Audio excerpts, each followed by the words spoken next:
Welcome to KTH CNC's first official tutorial. I noticed that I got a little nervous, so I will try to make this a little flexible and spontaneous, but this is not strictly speaking about CNC.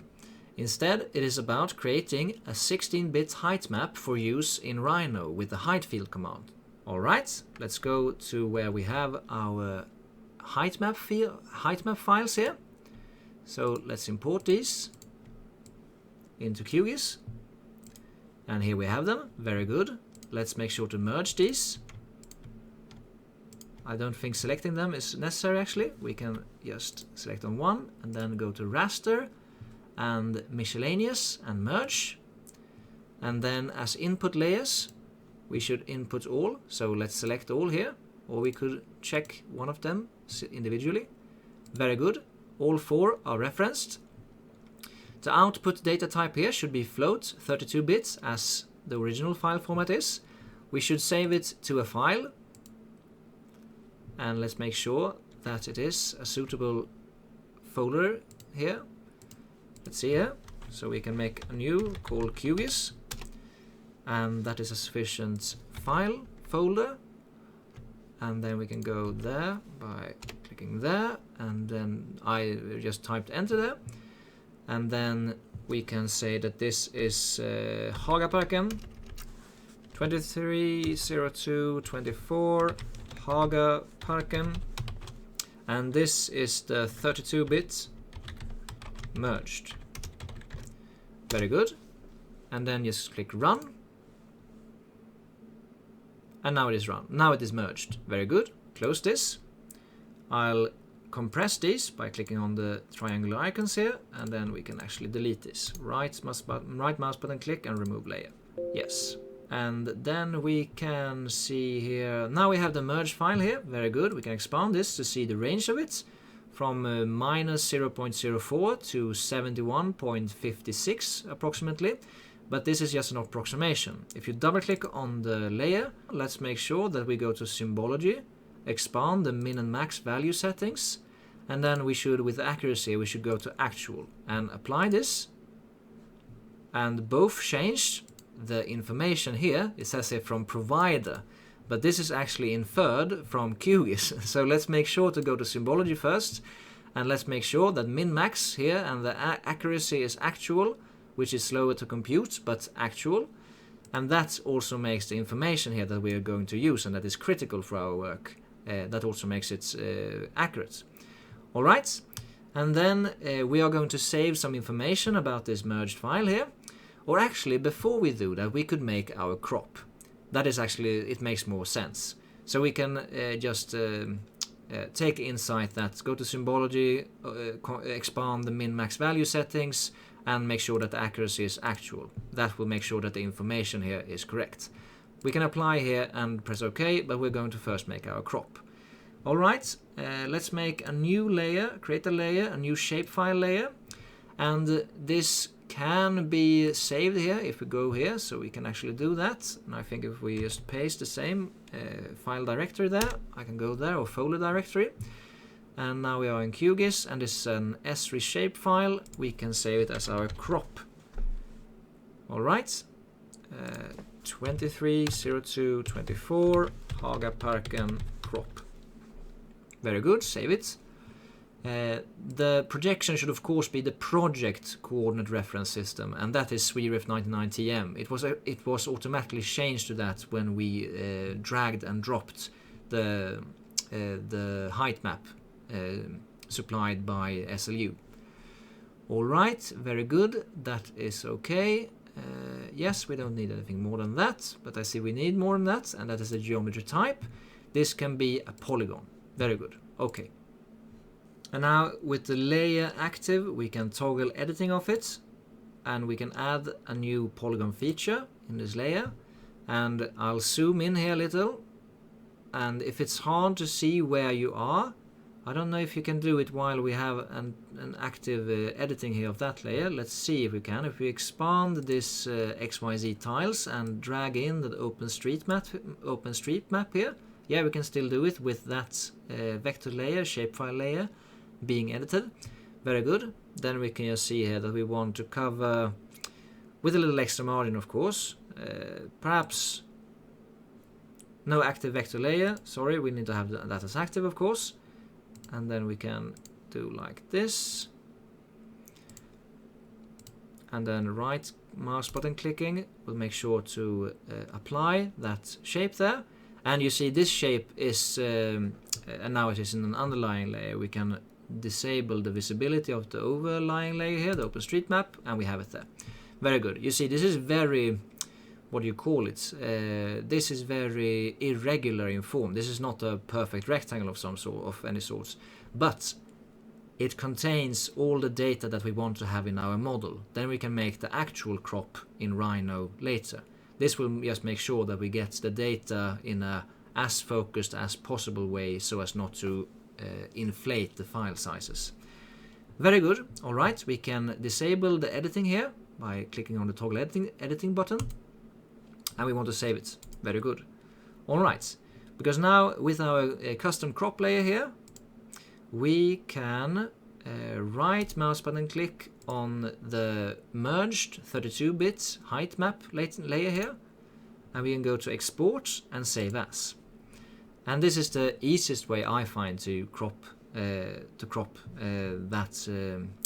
original height map file with the help of a separate shapefile crop layer.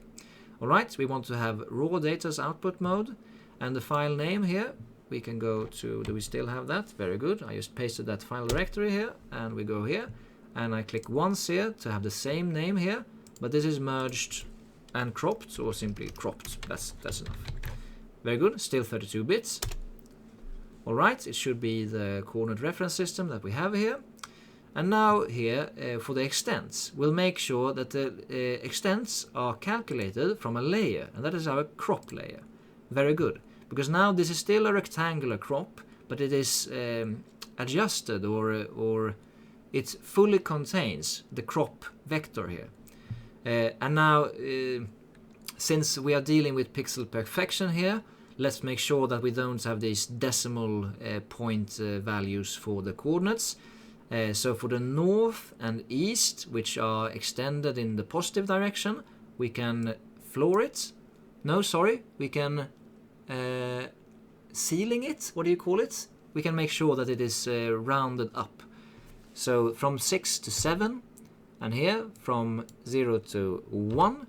And then from the west and south, which are oriented in the negative directions for the X and Y directions, we can floor it. So make sure that this is 3 in this case and 6 in this case. Very good, because now we have rounded the values that contains the crop layer there. Very good. And we see here that we have 1 meter per pixel, 1 pixel per meter. That's our resolution for the layer. And let's make sure that this is saved, but it is here. We have chosen a file name here, and let's press OK. All right, one can see it, that it contains there. We'll disable the original, or actually the merge layer here, the visibility of it. We have it there, and we can enable the crop layer, and we see that it fully contains our crop. Now this crop layer has fully filled its purpose. We can hide it. And now with the crop, we'll do the same as we did previously for the merge layer here. So we'll expand this, and we'll double click on it. We'll make sure that in the symbology tab, when expanding the min-max value settings here, that we do not that we change from estimate to actual, and apply. And now we have accurate numbers here, accurate values that we're going to save for Rhino. All right, and the information that we are interested in is the extent, the width, the height, and the statistics maximum, which is the in meters and in decimal. I think it's the you see approximately it is in hundredths of meters in precision.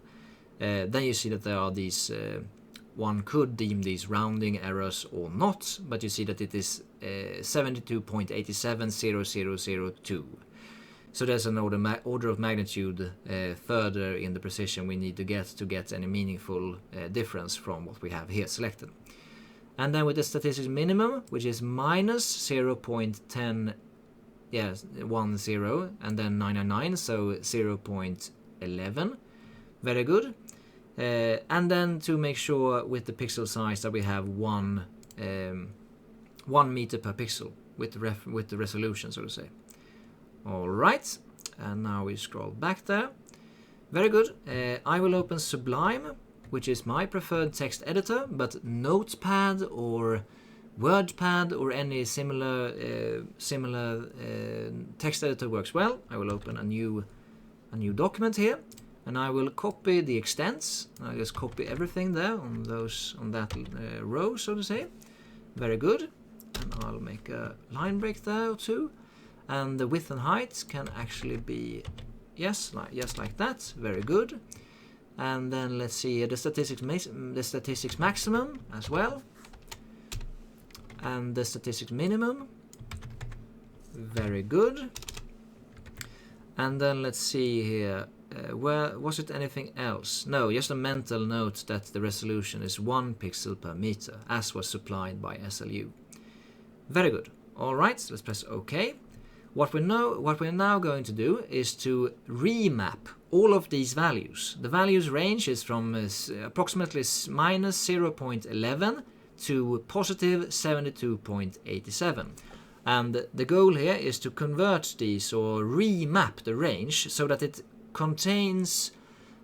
is beginning at 0 and ends at the full maximum of the 16-bit file. Yeah, it's a 16-bit file format. If I open the calculator here, I guess that most of you are acquainted with RGB values, and RGB values, as you know, they range from 0 to 255.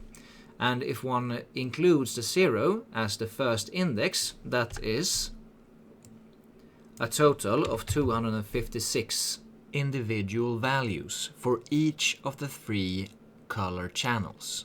So in a color JPEG, which is 8 bits, every JPEG is coded in 8-bit file format. It contains 256 individual color values in each of the red, green and blue channels. And that makes for, I think, to calculate that, I think it is 256 to the power of 3, because there are 3 channels, and that's around 17 million different color combinations possible.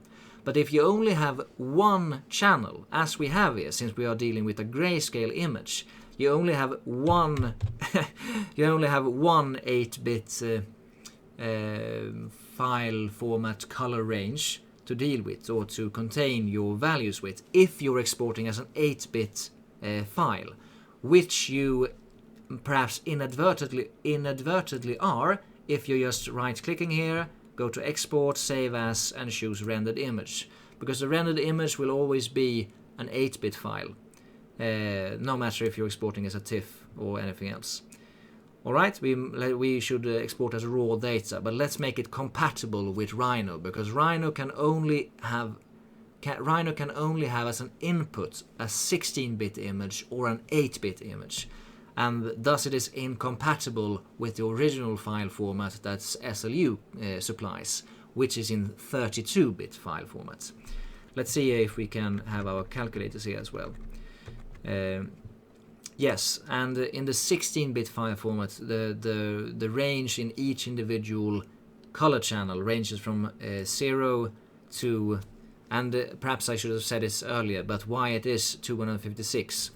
It is because the 8-bit file format, it is simply 2 to the power of 8. That's an 8-bit file format. It contains 256 individual values for each channel. If we do the same, 2 to the power of 16, then we get the full range, or the amount of individual values for the 16-bit file format, 65,536. And as you see, that's a load more than the 256 in the 8-bit. And if we continue with this and go to 2 to the power of 8, that's 256 values. We have 2 to the power of 16, that's 65,536 individual values. And we have the 32-bit file format, 2 to the power of 32.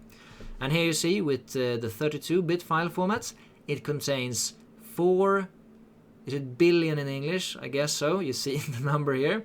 4,294,967,296 individual values. And if you're dealing with 32-bit float format, then you can, at the relative loss of precision, if you have a precision or a tolerance or a precision of 1,000th of a unit, a meter, let's say, then you can shift, so to say, the decimal point.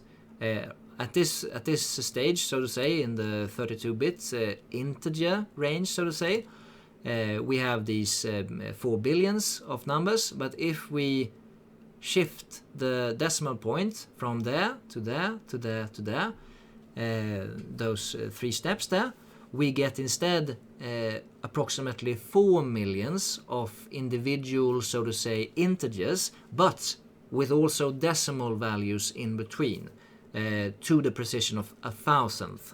And that is one way to deal with 32-bit file formats. But that was a little overcourse.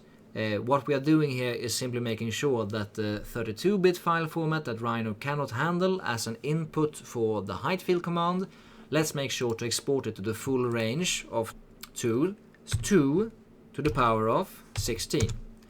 65,536. And the same logic applies here, that this first value is 0. So the maximum value should be -1, 65,535. Very good. Now this was overcourse and mathematics. It's interesting, but it's not to the point. Let's continue. All right. Let's see here. We have already input those there. Very good. What we can do now is, with the selected or not, we can go to, if this processing toolbox is not open for you, you go to processing and either type Ctrl-Alt-T or just click toolbox. It will toggle the visibility of this toolbox here to the right. Very good. In raster analysis, we'll want to go to raster calculator. And before doing this, I need to make sure that I do the right thing. And then we'll see the playlist there, and then we'll go to the second one, and then before that starts, we'll make sure to expand this, and this is the expression that we're going to use, where x is the minimum value of the same layer, of the layer that we have as an input, and y is the maximum. So this here, and it does not necessarily have to be like written down, but I'll make sure that it is some way conveyed in text as well here. Alright, I'll simply copy this and then go to this, and then I'll paste that there. Very good. We still have this stored in the copy-paste buffer, so to say, so let's go back to QGIS here and start the raster calculator by double-clicking, and let's make sure that we give ourselves enough space here. So we see primarily the output here, so we can actually save it to an output file. All right, when it comes to the reference layers, let's make sure that we have our cropped layer as a reference. So click here, and then make sure that the cropped, is it that? Yes, I guess, because the merged is the previous one, the cropped one. Very good. Now it is referenced. And then I will do myself a favor and simply paste the expression here. It's much easier than trying to remember this by heart. Alright, then we can select, including the quotation marks here, the input layer at 1, and the input layer is our cropped layer here. Very good. Double click and that is replaced. Very good. And then x should be the statistics minimum, so I'll go to my Sublime text document here, and the statistics minimum is a negative. It is a negative value, so let's make sure to include the minus sign here and copy that. And then we can highlight the x here and paste it. Very good. And here you see it is minus, and it should be a subtraction, but it's a subtraction with a negative value, so in effect it will be an addition. If you want to make this more clear, you can add parentheses there and another one there, but it would still work. Alright, let's make sure that we have the same here. And the y, and let's be consequent about that. So a parenthesis there and there as well. Very good. And y is our maximum, so let's make sure that we have the maximum here, and that is 72.87 approximately. Very good. Having pasted that, we see that the expression is valid. That means that we have all the parentheses where they should be, and that the reference layer is as it should be.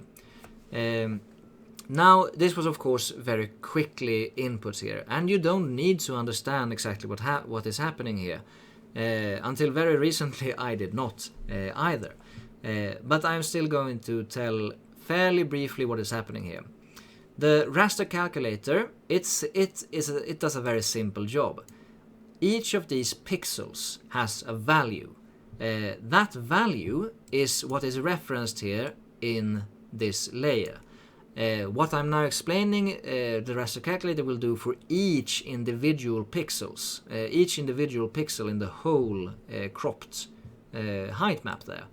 But it might be easier to understand per pixel what it's doing. So it takes a pixel value of the original layer or the cropped layer here, and then it subtracts the minimum value of that layer as a whole. And that makes sure that every pixel value of that layer is shifted, so that the minimum value, the original minimum value, is shifted towards 0. That makes sure that the range that we are going to try to achieve here ranges from 0 to the maximum of the 16-bit file format here. Alright, and then we divide it with the difference between the minimum and the maximum, and that yields, if you divide the input value with the subtraction of the minimum and maximum, you get the total difference, the total difference in values, the like original range.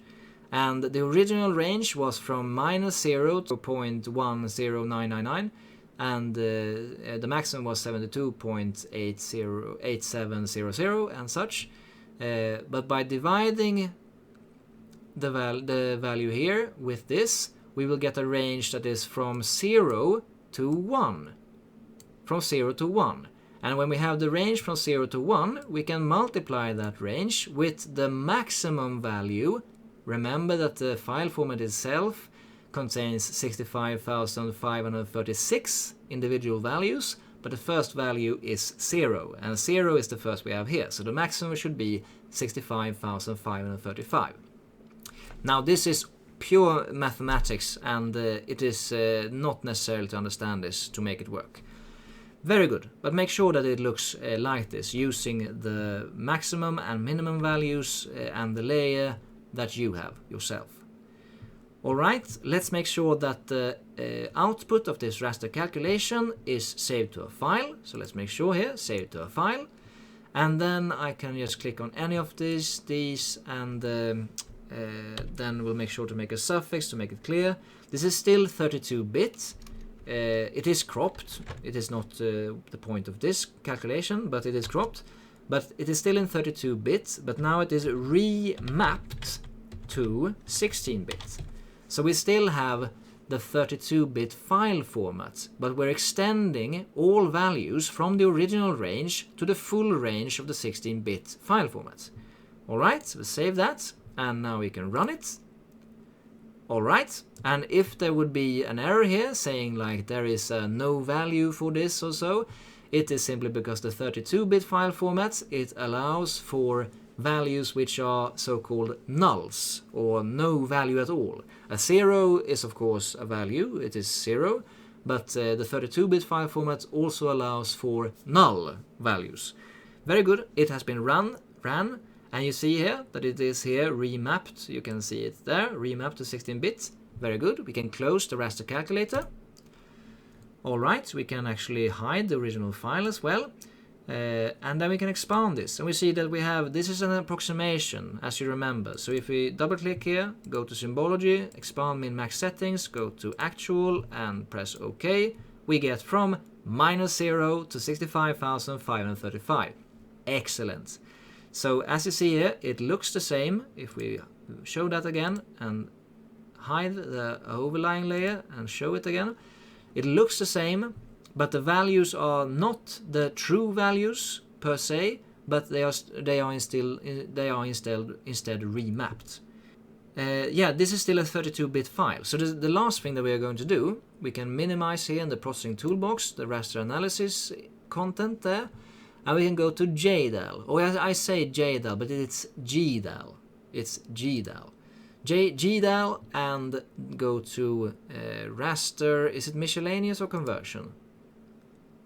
It should be conversion then, of course. Yes, raster conversion, and then translate, convert format from 32-bit to unsigned integer 16-bit.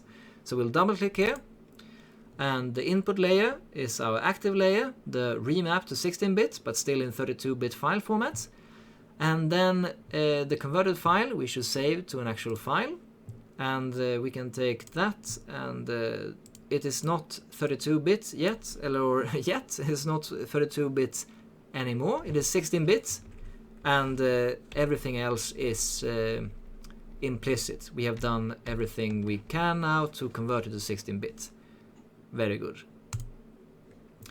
Alright, and here it is important, let's see here, is it advanced parameters, that you expand this, and then make sure that the output data type, as a default, it is the same as the input. And that is a little strange, because the tool itself is used to convert formats. But the output data type is by default the same, but let's make sure that we change it to an actual 16-bit file format. And why the U here stands for unsigned, and the sign is of course minus.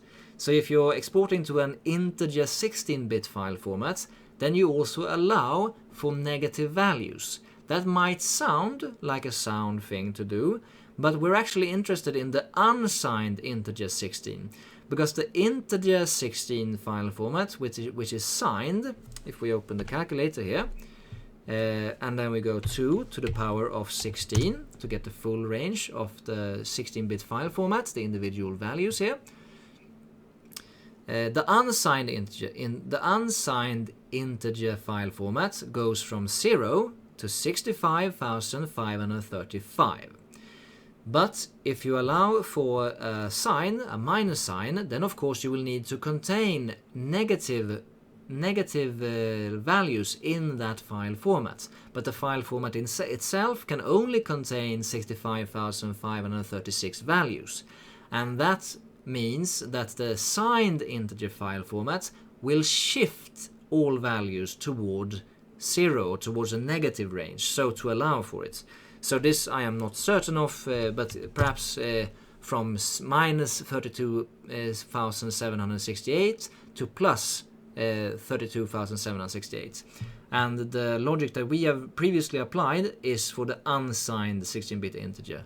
So let's make sure here that the output data type is unsigned integer 16. And that is all. Let's run it. And it was here that the warning came. For band 1, no data value has been clamped to 0. Very good. Alright. And it is here as well, so let's close it. And if we toggle the visibility of it, we see that there's no change. If we expand it, we see that it's not like 100% correct here, but let's change the precision to actual and OK.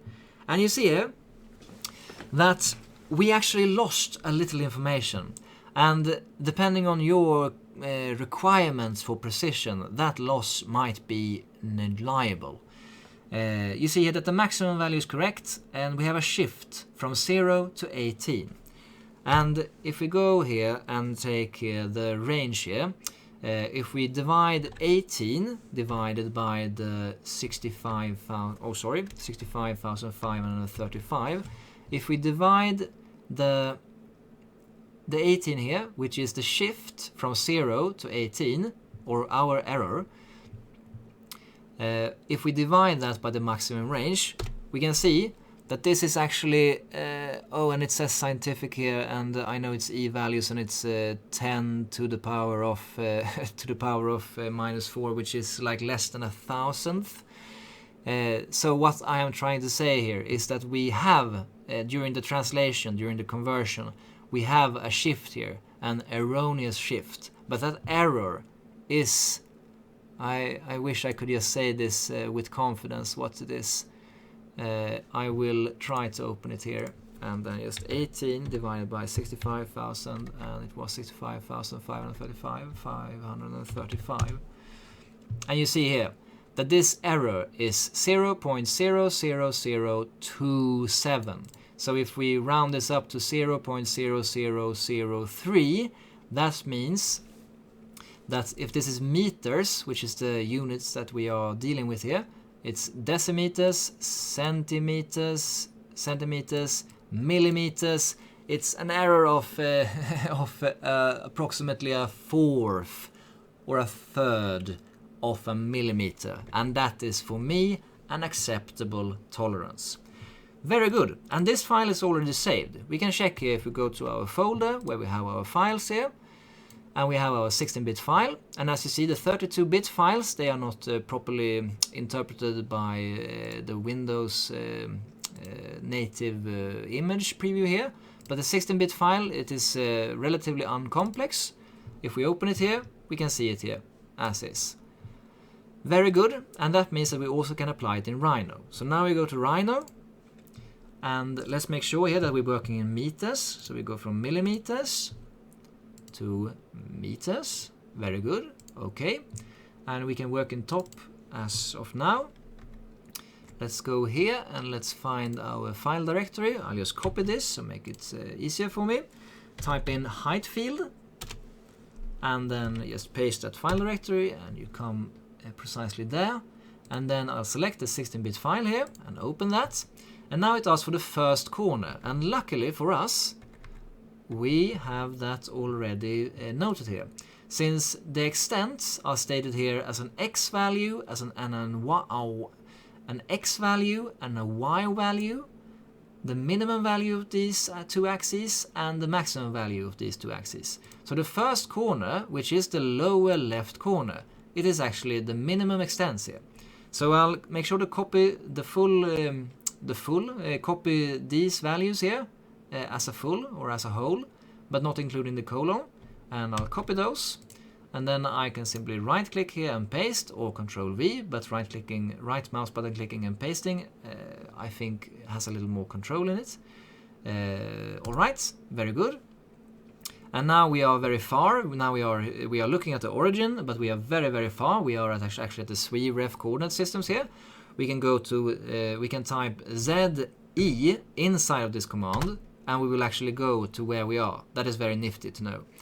All right, and let's see here, the second corner or length.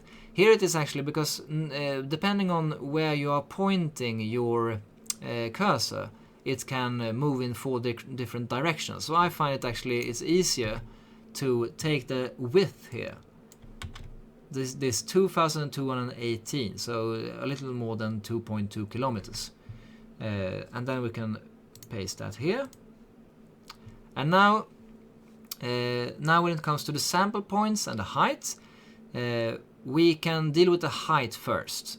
So the height here says 10 meters as a default value, but we have the height here, or we don't have it directly here, but we can calculate it here. So we can take, and this I find is fair to be a little, to approximate a little. When we're dealing with hundreds of meters, it's okay, I find, especially when the next significant change comes like a 1,000 magnitude later. All right, so to the range, we can take the maximum minus the minimum. But in this case, we see that the minimum is negative, so let's make sure to account for that. So 72.87. And then instead of minus, we can simply type plus, and plus 0.11. So the difference between the highest point and the lowest point is 72 meters and 98 centimeters. So in meters, 72.98. Very good. And this box is always too small to contain the whole. Well, not always, but in most cases. Very good. 72.98. Very good. And now there are 3 different ways of creating the object here, the surface, so to say. There's a bona fide BREP surface option, and also an interpolate surface, which also generates a BREP. And you saw there that that value disappeared there. So I'll make sure to restore that, 72.98, and let's shift to that first. Okay, now it's kept there. Very good. But as you might know, if you're making a control curve, you know that the control curves are not actually on the curve, but they are like the weights dragging the curve between the control points. And as such, it is not a proper or accurate way to generate a surface, because the pixel values of the height map that we import here as a height field, it contains the exact, or as you know, it had an error of a third or a fourth of a millimeter, but the exact within tolerance height values.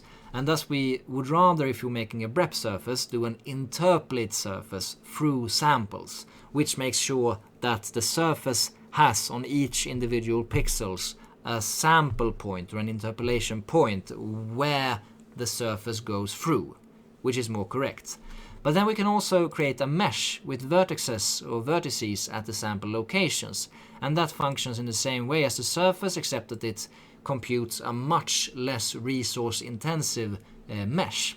A mesh is a set of triangles, and it's very easy on both the computer for generating the processor, but also the graphical processing unit for rendering and showing.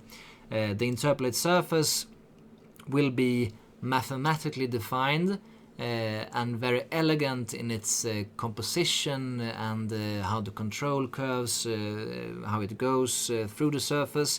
But the object that we see will actually be an implicit render mesh, because the mathematically perfect or mathematically defined BREP surface cannot be efficiently viewed by, shown or rendered, visualized by the graphics processing units. So you will still see a render mesh, an implicit render mesh. More on that later. Very good. We can actually do an interpolate surface. The number of sample points is, well, of course or not, but it's naturally how many sample points that we are going to distribute in our height map. And since we have, if we go here, width and a height, and since we now use these as pixel values, we can take as a width, we can take this here, and then as the height, we can take that there. Very good.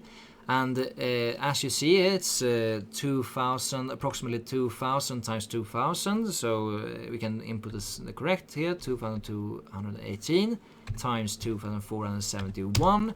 That's 5.5 million sample points with an interpolate surface. That's excessively computing demanding. So instead of having that resolution, we can try to have perhaps half of it. Yeah, we can try to half of it. So 2218 divided by 2. Let's see here, 1109. And then 2471 divided by 2. That's and a half, and we can round that up then, so we have one more. So 1236, I think it was. Yes, very good. Okay, and this will be, instead of the 5.5 million, it will be 1109 times 1236. Yeah, a little more than 1 million. And it's still very, very much, but we can still try if this works. And we have these values saved here for reference. So if we experiment with another set of values, we can still go back to these as our default value, so to say, but make sure not to generate something which your computer cannot handle. And one thing to test that out is to actually first create a mesh. And and then to interpolate the surface, and then to test that. But now we're going to skip that because this tutorial has taken quite some time. So let's press OK here. And you will get a warning that this is more than 10,000 control points. It's actually, was it 1, 2, 3, 4, 5, 6 or 1.4 million? And since we have a clear or a blank document here, only changed units to meters, we don't need to save it before. Alright, let's see here. It calculates here, and we have it there. I'm going to select that and zoom to selected, and we have it here. And if we go to perhaps shaded or rendered or Arctic, yeah, and we see here what we have here, but we don't see it very properly, or so to say. Let's make sure that we change to perspective, go to zoom extents with ZE, and then we can go to rendered or Arctic. And yeah, and you see all of these artifacts. Those artifacts belong, let's see here if we have it here, because the BREP surface itself has a much more densely populated control curves than the mesh that we see here. So what we actually can do is to move this object closer to the origin, because now we are very, very far from the origin, and that makes it susceptible to these sort of what do you call it, precision errors or rounding errors. Alright, so but before we do that, let's make sure, because now the 0 value of this height map or height field, it is situated as 0, but it should be situated at minus 0.11 or so. So let's make sure to select it and click here and minus 0.11. And let's see here, and now it is moved. Very good. So now it is actually moved in the Z position where it should be, according to the 3ref coordinate system. But the first thing that we're going to do here, in my opinion, is to take a bounding box of this and then move. And actually, before moving this, we can actually, if we want to keep this reference, so to say, we can make a new layer called 3ref 99. Very good. A sub layer called point. Is it point or just like minimum coordinates? And then we can also have the bounding box here. Bounding box. Very good. And then the bounding box can be contained here in this layer. Change object layer, and we can hide that. Or actually not, because we want to create a point here as well. I'll change the view mode to shaded, which makes it easier to find the corner here.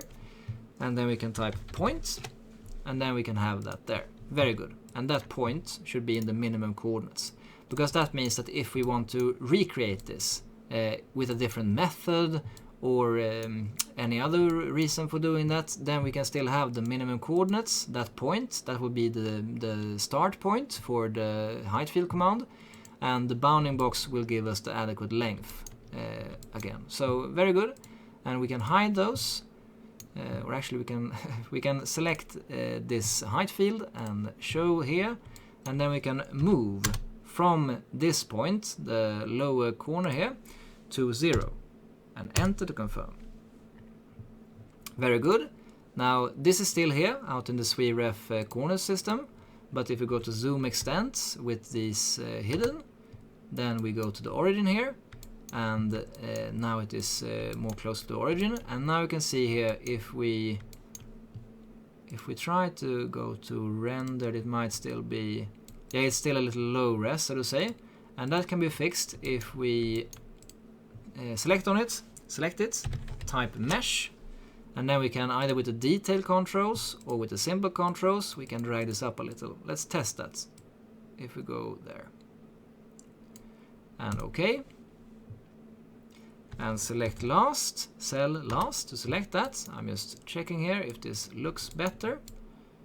Yeah, but it does. I think so. But let's see here if we go to rendered view mode. Nah, perhaps not. Perhaps not. No, this looks awful actually. Okay, let's see here. Then we can try to, I've selected it, but it's very heavy. Okay, and mesh. And then go to maximum here, and OK. and select last.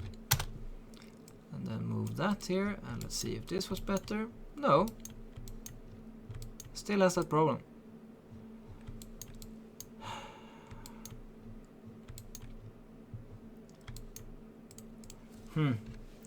Well, it's all in the mesh, in the render mesh. If we click on this object again, and then do extract render mesh, then we get the exact mesh that we had here.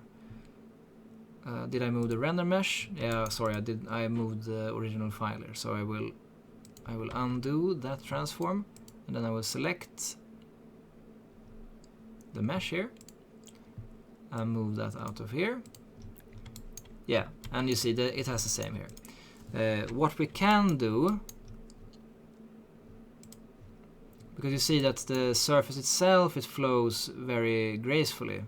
Let's see if you look at the control curves like that. Let's see here, like this. The control curves themselves. But you see that the mesh that is generated, it does not conform to that. So let's make sure that it does. Perhaps it's such a large model that it doesn't want to generate that. We can test with the detail controls, density 1, maximum angle.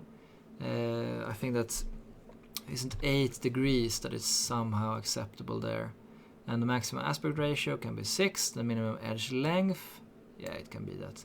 The maximum edge length does not need to be anything, I think. Alright, let's see here. We can test this out.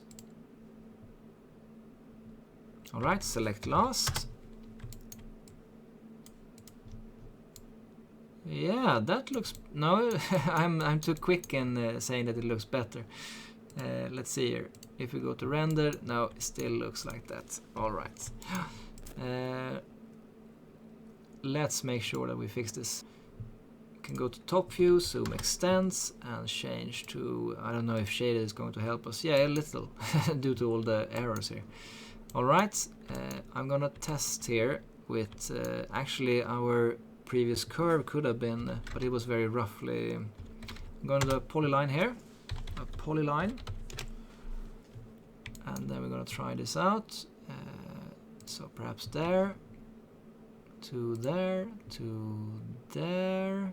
To there. And there. And there. And... there. And there. And there. And then close it with C. Alright. And we can split this, Control-Shift-S with split, and splitting objects, it should be cell last, I think. Actually, it might be easier to actually find it here. Alright, split it. It's splitting.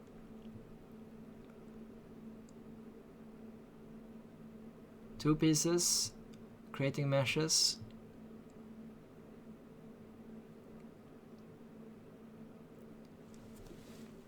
And those meshes are the render meshes, the implicit render meshes. I'll hold Control and click here to deselect the one we want to keep, and then I can delete the rest.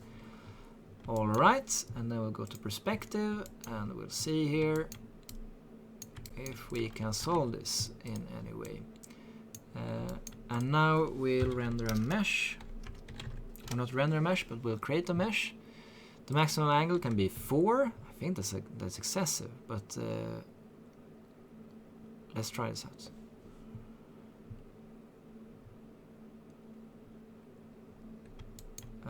Cell last, you and yeah, we both see that this looks really awful. Alright, that was not the correct way of doing that. But you see that it looks nice in, not in theory, but the BREP aspect of it looks nice. But let's make sure that this mesh, the density, the maximum aspect ratio, the minimum edge length, the maximum edge length, the maximum distance, refine mesh. Alright.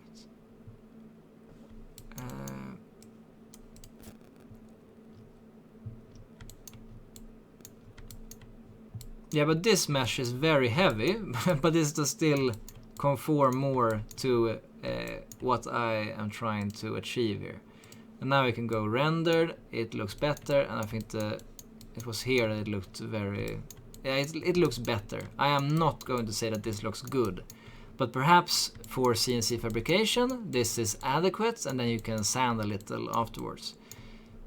All right, yeah, but I'm fairly confident, or fairly, what do you call it? I'm fairly satisfied with this. All right, I'm going to. It would be perhaps we don't need to delete that, but sorry for this that it took so long. Okay, this crop curve, we can have another layer that is moved to origin perhaps, and then we can have this as a crop curve. Very good, and then we can hide this. All right, so we have our BREP, and we have a mesh here. And now both are conforming to what would be reasonable in terms of the topology, the properties of the surface, the properties of the faces and the vertices and the edges of the mesh. And yeah, and you see that the render mesh here, it looks awful. But as you are my witness here, that this mesh was generated from this BREP surface, from this trimmed surface. So the underlying mathematically perfect control curves are good enough to generate a mesh like this. But by default, the implicit render mesh, extract render mesh, select last, it looks relatively of less quality. But you can still achieve this sort of quality with such a BREP surface. All right, so here we have one control curve every 2 meters, and the original resolution was one control curve every meter, or 1 pixel every meter. But we went with this lower resolution, knowing that we could achieve a good enough resolution for the model here. All right, if we want to CNC mill this, we can do dupe border to duplicate the border here, which is not the same as the crop curve, because the crop curve is what do you call it, horizontal to the z-plane. But this duplicate border, this closed curve, it is actually contained, or it is actually neighboring perfectly well with the border of the BREP here. And with that, we can extract this down. And now we don't have any fabrication scale or so. So instead of doing it like perfectly mathematical, we can just extrude it. If you click and drag the circle icon in the blue Z-axis gizmo here, if you don't have the gizmo, you can enable it here on Gumball. Gumball it is called here. Very good. And now we can hide, or we can do the border curve, or simply border. Yeah, it is a curve, so, but it's a border curve. All right, and we can change that, and we can hide that, and then we can make a plane. And that plane, now we are in Arctic or rendered, but we can go to shaded. It was not perhaps beneficial, but we can make a plane like that. And now it is situated horizontally to the Z-plane. If we go to rendered again, we can perhaps move it down by holding the arrow here, click and dragging. Let's say this is just a hypothetical test here, but let's do it like that. Give it a nice, or perhaps that border, so to say, or that thickness of the bottom margin was a little too accentuated. Perhaps it would look better if it was a little less. I don't know. This is aesthetical. This you decide. Alright, let's take the extruded polysurface, Ctrl-Shift-S to split, and split with selected objects, and Control-click with the above here, so we have only what is underneath, and then we can delete that. And then we can do the same with the plane, so we can take the plane and split that with this, and then deselect the interior, which we want to keep, and then that. So now we have a bottom, we have an edge, and we have the surface. And now we can join this, Ctrl-J, and it is progressing here. One closed polysurface, very good, creating meshes. Yeah, but the implicit render mesh is still very low quality. But now that we have this and we have experiment with the mesh settings there, we can do mesh with this. So density 1, maximum angle 4, and we changed refine mesh also. Okay. And then we allow the mesh to be generated. Very good. And we can move that. No, sorry, this was original, of course. It was still selected. I'll delete or not delete. I undo that with Control Z and I'll cell last. And now, since we did a manipulation with the polysurface, it was that. But we can, with the selection filter or without, we can just point here, click and mesh. Very good. All right. So there we have it. Like a good enough mesh derived from a Heightfield brep, interpolate surface Heightfield brep, and it needs to be said again that this mesh and this brep, they both can be equally CNC milled. You just have to make sure that you can view in some way by meshing it, as an example here, to see what the expected quality of the actual mesh is to be expected. And this I find adequate, very adequate enough, good enough. This here looks terrible. It will not be perhaps worth it to CNC fabricate this. But knowing that this is just the implicit render mesh, and you see the curves of the, we can go wireframe, and here you see the topology of the actual surface prep. Alright, this tutorial turned out much lengthier than initially planned. I don't know if it turned out more educative than originally planned, but it certainly covered a lot more. Alright, yes, that is good enough. Alright, thank you for your time.